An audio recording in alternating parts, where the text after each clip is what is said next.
Welcome to the new face of Black television, the PIC TV network, Channel 1000. Thank you for watching this presentation.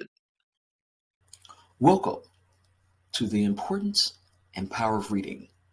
I'm Michelle, the computer lady, your host. During some awful dark times in America, Black people were denied the ability to read, to learn how to read, to write, or to even own books. And that has hampered our communities up until this day. Now we're going to have important conversations about the importance and power of reading.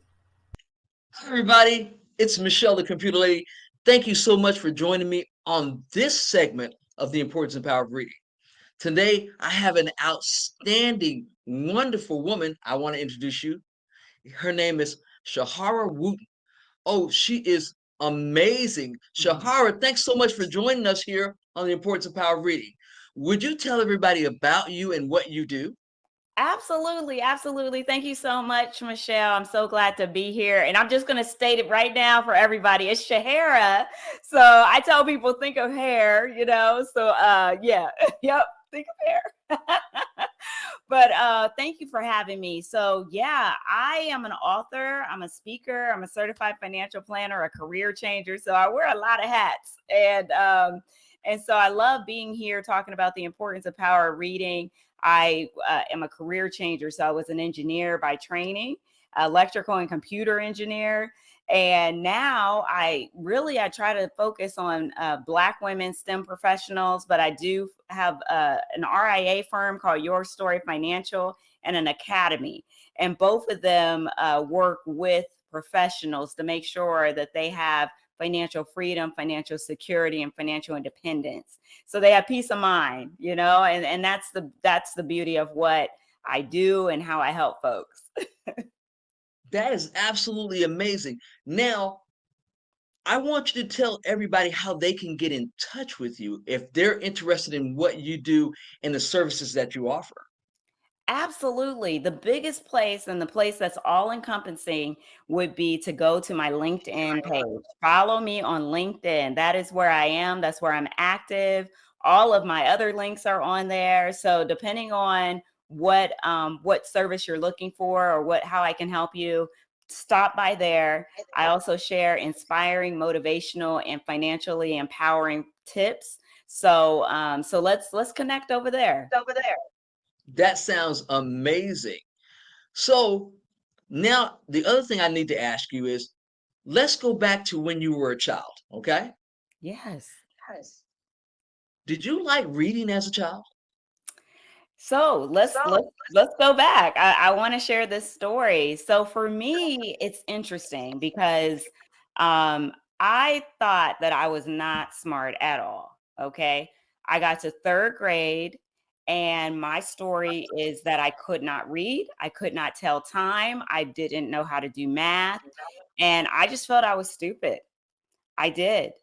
And I was a very, very when I got to this school, it was a Christian school. I had been going to public schools up until this point, and my mom she was trying to figure it out. My dad too. Both my parents, in the home. I'm the oldest, so sometimes I feel like I'm the experiment. But they were trying to figure it out, like what is going on. And so I get to third grade, and my mom found this Christian school. It was this principal in Columbus, Ohio, and she decided to start a Christian school and to help people in the community. And it was predominantly Black students. I think it was all Black students. And so the thing that she did was, she had elementary school students. And my class, I was in third grade. I remember the first day going to this school, and Miss Gray was my teacher. She was from the Bahamas. And I remember at the end of the first day of class, she had us put our chairs on the table, and then we had to do a benediction. And I didn't even know about benediction. I didn't know what that was. Yeah. And so my eyes were completely open. I was looking around, and she called me out. And she said, your eyes were open during benediction. I'm like, I didn't know. And so I go home and I tell my mom, and then, a few days later and weeks go by and I'm constantly getting pointed out. So I'm getting tired of being pointed out for all my flaws. I end up talking to my mom. My mom ends up having a parent teacher meeting, and they end up really getting down to the bottom of what was going on, my behavior issues and all of that. And she decided between my mom and her, decided to sit with me after school every day to teach me how to read.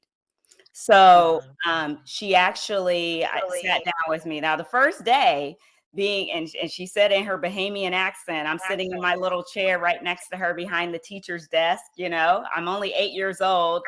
And she's like, you ought to be ashamed of yourself. Cause I told on her, and I felt like I was being ostracized and punished for things that, I just felt like I didn't feel good. Right. And then I did have some behavior issues, but I still felt like I was being called out. Basically, by her spending the amount of time she spent, I can't remember how many weeks we did this, how many days, but I was in the lowest reading group. And by the end of whatever this time frame was of her doing the tutoring with me, private tutoring, I was in the highest reading group. Yeah, and I also didn't even know how to tell time or do math. I knew these were things I was supposed to know how to do. That's why I remember that I couldn't do them. And I remember telling people, I don't know how to tell time. I don't know how to do math. I don't know how to read. By the time we finished and got me to that higher reading group and the highest reading group, and then I discovered I was really, really good at math. I loved math. We had these drills, multiplication drills, subtraction, and all these things. And we would play these games and I would beat all the students. I just loved it. And I love the speed drills and everything. But all of that reading was the foundation for me to get to that place where I actually felt confident about academics and became an academic, basically. So people that met me, a few years later, middle school and high school, they had no idea how I started in third grade. They would have never have imagined that I, never knew how to read. It took me a while that I had started reading. So that's my story about reading. From there, I did enjoy books. I remember my mom, she actually with my sister, because my sister didn't have these challenges. And then my youngest sister didn't either. But I remember going to the library in the summer, and I am an incentivized type of kid. Like if you give me, you tell me I'm going to get a candy or McDonald's small fry to read a couple books, I'm going to do it. And so over the summer, we spent a lot of time in the library, and I would read books so that I could get these prizes. And so that was when I got introduced to reading. But I would say initially, I don't know that I would say that I enjoyed reading. I really started enjoying reading after college. That's when I started to look at it as a more of an activity to do that would be relaxing, inform me, entertain me, all these different things. That came about later on in life for me. That Yeah. is awesome. Yeah. So let me ask you a couple other questions. Now, when we talk about this reading journey and that you started off slow, because it's not how you start, it's how you finish, right? Absolutely. And so what amazes me is that number one, your parents to give up on you, they realized that public school wasn't working for you. Right. So they got you to a place where you could be better. Now, being the firstborn, there's always this extra pressure. My sister's the firstborn, I'm the baby. I learned how to read when I was 2, but that's because whatever she was doing, I wanted to do it. I wanted to be the big girl. Absolutely. So you say now that your instructor was your main impetus in reading. She's the one that got you to where you needed to be. Yeah, because she sat down with me. If she didn't sat, I don't know if the other schools, the other teachers never really took the time to diagnose like what could be the issue. Like she's a quiet, good child, and they kept passing me. And I guess because of my behavior was good, but I was still looking at them. I remember looking up at everybody, thinking, but I don't know how to read. I don't know how to tell time. I don't know how to do any of this. And, and it wasn't until third grade and my Bahamian teacher and my mom really sitting down and figuring out what do we got to do to make this right. And then I became a good student and knew, everything changed from there. That Yeah. is wonderful. Now, Yeah. let me ask you the next question, and that is, you told me you didn't enjoy reading as a kid, but you got more into reading as college. But did you have a favorite book as a child? Oh, that's a good question. I used to love Dr. Seuss. So I read a lot of Dr. Seuss. The book that kind of comes to mind right now would be One Fish, Two Fish, Red Fish, Blue Fish. So I read that a lot, and I think I read it a lot to my baby sis. As she was coming up, and I enjoy what I enjoyed doing was kind of like performing. So I remember sitting in class and there was this young lady who came to class. She was another student. She was a grade under us. And she came and read a book called The Icky Picky Sister. And I read that book recently, like a couple months ago, just out of nostalgia. But that was one of the books that I just was like, wow, because this young lady read it and she had so much expression and she acted it out. And I just love the Icky Picky Sister. So I didn't read it like over and over again, but what I love to do, I love to read and act things out. So I like to take a book and be an actress. So I would do little monologues. I mean, I would even take like Jet magazine and read it as if I was a news reporter. So I would read it in that voice and everything. So that was kind of like that was how reading was for me, but just sitting down quietly and reading, that wasn't the way that I did reading. I did reading in a way where it was like I'm going to perform. So yeah, so I it's interesting that you asked that question because I think reading can take different forms. Oh, And most definitely. yeah. And so I just enjoy reading a script and acting it out and seeing how could I take these words and make it just make them really cool and people engage. So it was in third grade as well that I tried my first speech competition. Well, that is amazing. Now, on that point, we got to take a small commercial break.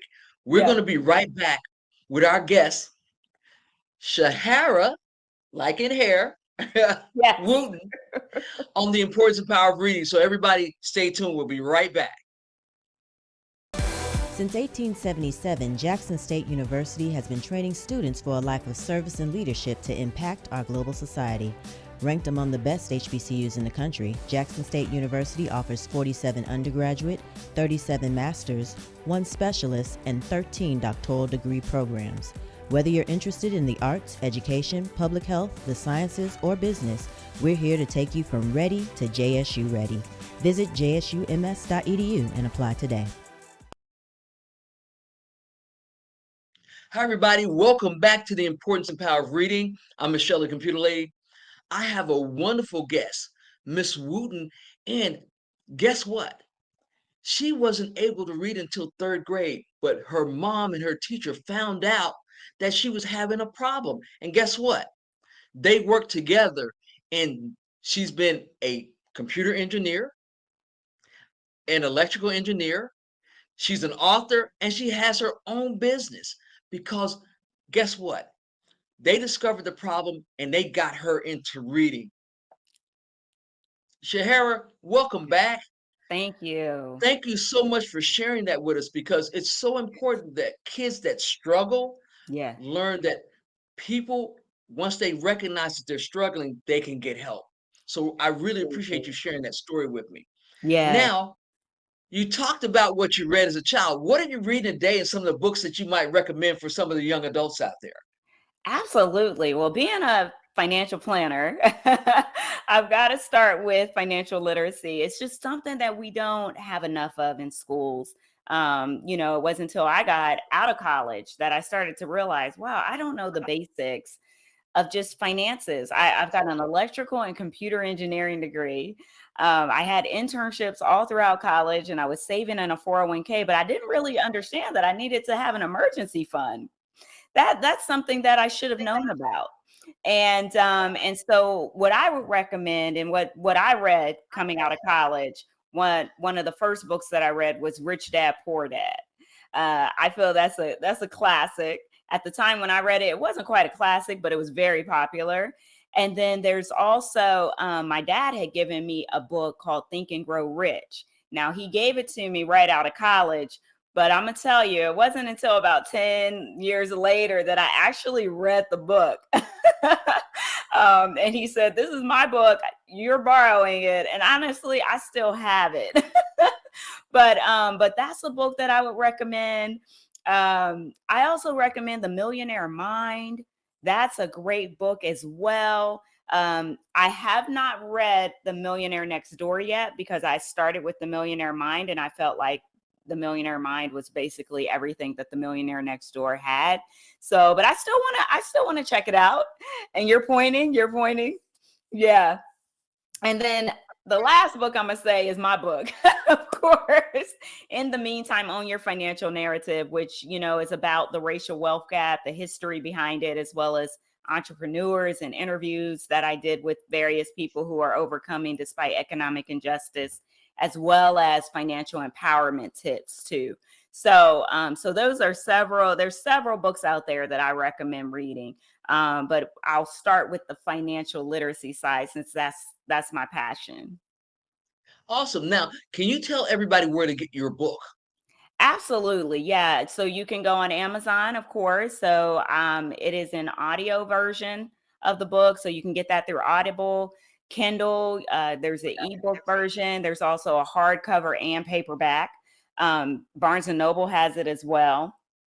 And depending on what city you're in, Columbus, Ohio has, there's a bookstore, a Kibalon bookstore that has it. And there's a bookstore here in Dallas is where I'm located. They have it. I'm trying to remember the name of it. So uh, a community bookstore in New Orleans. So there's various local bookstores that might have it, or just ask for it. If you want to go to a local bookstore, ask them to ship it in. And they can sell it there. But yeah, there's quite a few places online, definitely. That is absolutely wonderful. So everybody, now you know financial literacy, and she's talking about the racial wealth gap that we have and some of the things that behind it. So get that book. Again, Absolutely. our guest, Shehara Wooten. Yes. Shehara. That's You want to got make it. You sure. got it. Yes. Wooten. Get her book because it's got Yeah. a lot of great information. There we go. In the meantime, Yeah. In the meantime. So yeah. now as a professional and kind of as an educator now, because you educate in the literacy I sphere, do. how has reading impacted your life's journey? How has reading made you successful?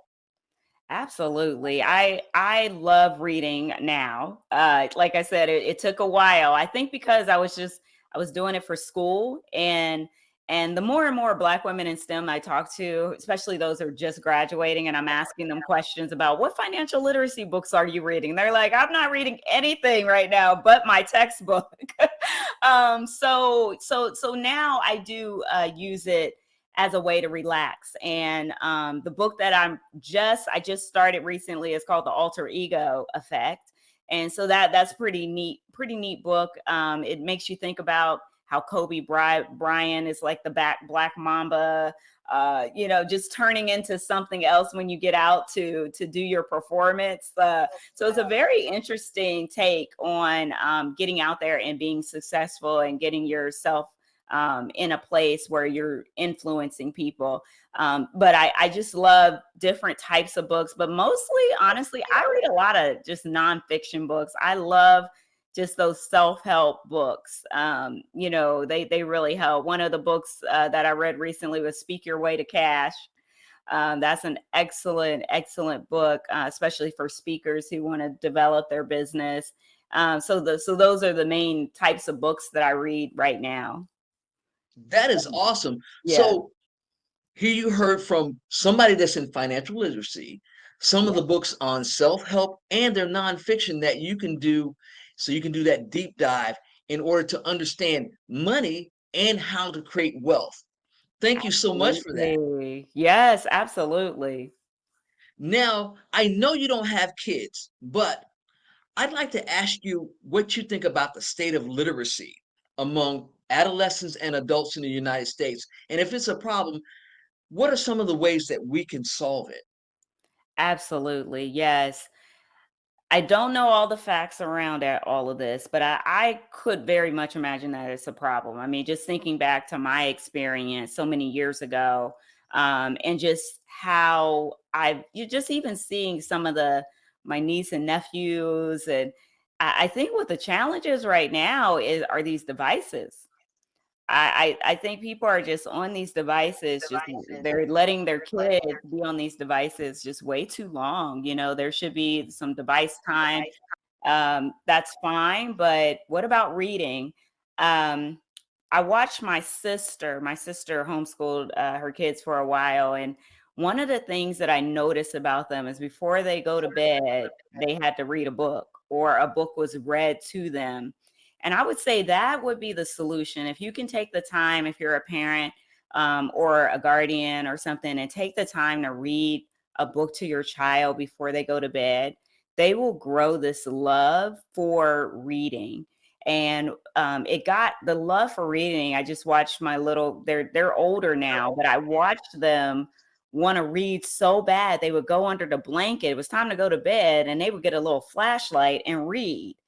And and I was like, wow, I didn't have a love like that, for reading when I was a kid, but I just watched how she raised her children, and reading to them at a very young age. So instead of buying books, or instead of buying just even clothes like for a baby shower, buy books, help them create a library for their, instead of toys. I mean, toys have their place, right? But we got to have each child should have a library, and so that's what I would say, because as I've just kind of observed, and observe both sides, where you don't read at a young age, you don't read before, and it's not an activity that one does with their parent, versus watching somebody get read to every night, to the point where they're just reading books like this thick and series, and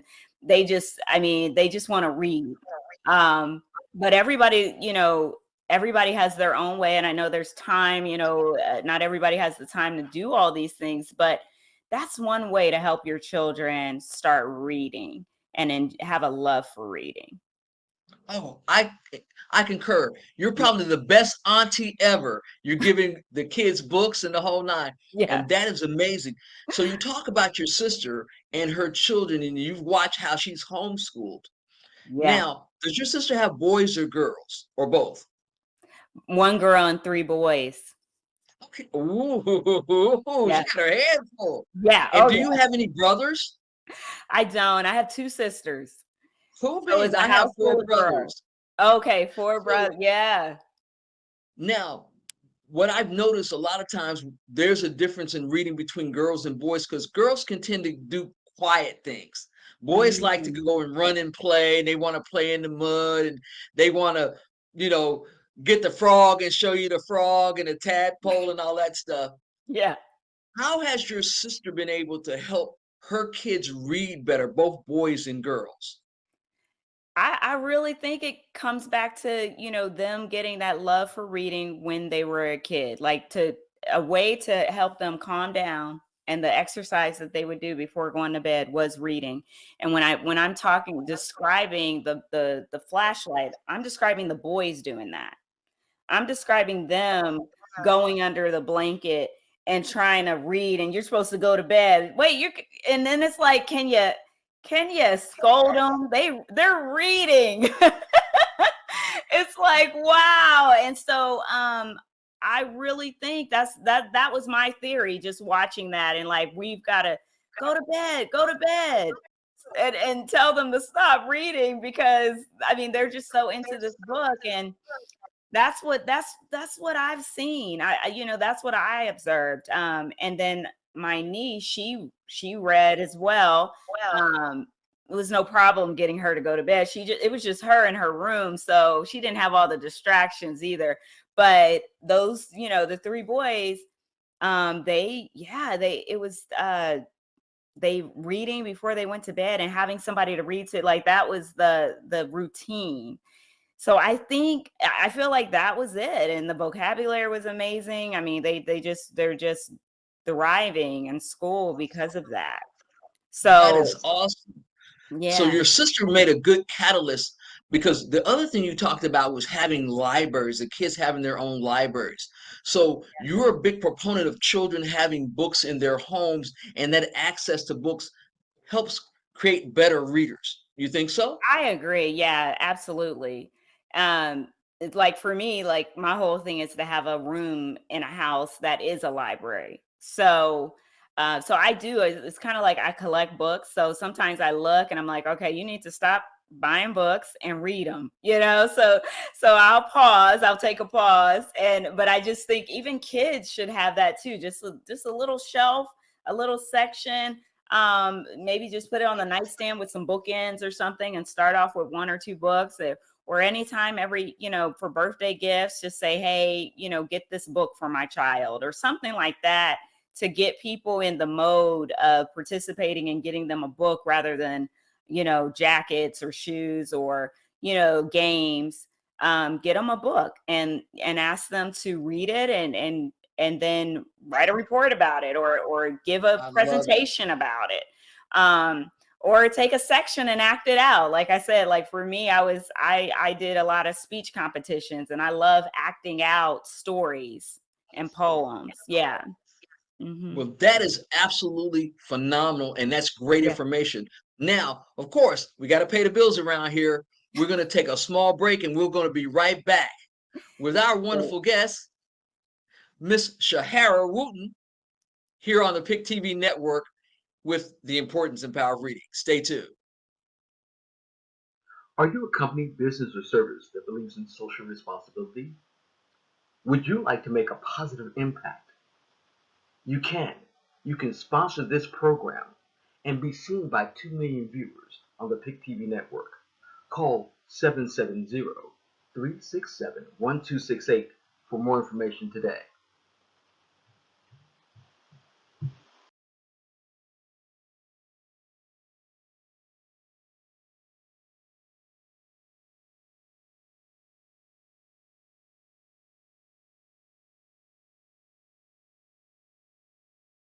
Hi, everybody. Welcome back to the importance and power of reading. I'm Michelle, the computer lady, your host. I have an epic guest on, Miss Shehara Wooten, and check this out. We've been talking about kids having libraries and her building a library as a way to make sure that they're reading, because books in the home is so important. Now that we've gone into that, I've got a couple more questions, because you're in STEM and I'm in STEM. Yeah. You're computer engineer, electrical engineer. You're my hero, basically, because I'm in computer. I'm actually teaching a class. I teach Yeah. computer hardware repair. Wow. So Nice. STEM education is now and it's the future. How Mhm. can we help our boys and girls get into STEM and love STEM more? What can we do? Do you have any pointers for us today? That's a great question. I think just exposure at a young age. There's games out there. Give them games. Um, give them instruction, some guidance. I know, for me, I used to love taking things apart, putting them back together. If you see your children doing things like that, find ways to give them something constructive to put together and take apart. Because my dad was getting upset at me for taking things apart and doing things. And I remember one time I decided to get put together his exercise bike, and I didn't have an instruction book. He ended up having to put it on the side of the road because it didn't work. But things like that. But just give them projects, give them opportunities, expose them, find programs that are out there. There's plenty of programs. I wasn't aware of NSBE when I was growing up, but when I got to college, National Society of Black Engineers is a great place to go, to find out what their pre-college initiatives are and things like that. You can even look at Society of Women Engineers. There's a lot of resources out there, especially for people in STEM. I believe way more than when I was there. I remember my mother put me in a computer class at a young age, like in elementary school, and it was a computer programming class, and they had these old Macintosh computers. And that was my introduction to Apple, and then just even programming. And then, boys or girls, I would say, get out there, figure out what kind of opportunities are out there, and just expose them, even if they're not inclined to that, or maybe they're not even showing a lot of interest, but at least letting them see what it's like to do work with chemicals that are safe at that age, and work with, putting things together, programming and all of that. Just go out and find those resources so that they can at least try it out. Oh, I absolutely agree. Yeah. And here's some other things that you can do as parents, because when we talk about STEM is all around us. Everything we can think about is STEM. Yeah. So whether it's at home, you learn how to, this is a really good little exercise. Get a bowl or a cup, put a little dishwashing liquid. And Yeah. what you can do is you can see the dishwashing liquid will get the little foam off the top, and it'll separate. Or you can put your dirty finger in the water first and then put the soap in there, and you can see the dirt go to the sides. Yeah. And it teaches them about It's suffocate. fun. Just Absolutely. fun little activities. Yeah. Because the more you realize that STEM is every day, everything Absolutely. that we do, everything that we make is STEM. Our bodies are STEM. Because you think about Absolutely. science and math. Yeah. Our body has so much water in it, 78 to 79%. That's a math problem. You Yep. think about our skin, the oils that we make. So everything is STEM. Absolutely. It is. And And that's to one of your the reasons point, I like talking to you. yeah, and to your point, even recipes. My mom used to cook all the time, and make cookies, and then even watching my dad cook. I mean, the measurements and getting the flavors right. I mean, that's fun. Like, those are things that you can do, like participate in making your own pizza or making your own cake, whatever it is, and the measurements that it takes. I remember that. I remember just understanding fractions, and then feeling confident about making recipes, and making. I love chocolate chip cookies, so now that I understand what fractions are, I can do this now, as a So child. absolutely. Now I got a question to ask you because you were in chemical engineering. What part of chemical engineering were you in, and what led you to that? So I was actually electrical and computer engineer. Excuse me. Yeah. So electrical and computer. So for me, it was just straight up electrical and computer engineering. And it started off electrical engineering when I went to the Ohio State University. So yes. Right. So it started off electrical. And then by the time we graduated, we had the option to choose for our degree electrical or electrical and computer, because they felt that we had enough of each to put it on our degree. So I said, well, I don't know what all this means, but I'll go ahead and add electrical and computer because I think that sounds really cool. But what caused me to even do that, I remember in my junior year of college or high school, going to the University of Notre Dame for a STEM program. And I believe I was sponsored, because they didn't tell us who sponsored me specifically, but I believe it was an alumni chapter of NSBE in Columbus, Ohio. Now that I'm, older and I've been through NSBE. So I believe it was their alumni chapter. they sponsored me to get to Notre Dame, fed me, housed me, everything. And I remember we were doing Fortran programming. We did chemical stuff. We did all kinds of things. We did projects, physics projects. And I knew that I wasn't gonna like chemicals. So I just chose not to do chemical engineering. Then right before college, the summer before, I got an internship to IBM. And I was at Rochester, Minnesota. And it was like right before freshman year of college. I was 18 years old, just turned 18. And I was in the, it was just 6 weeks. And while I was there, I remember them taking us to a room where they like make chips and they do all this stuff with computers. And I thought, wow, what discipline is that connected to? And they told me electrical, electrical engineering.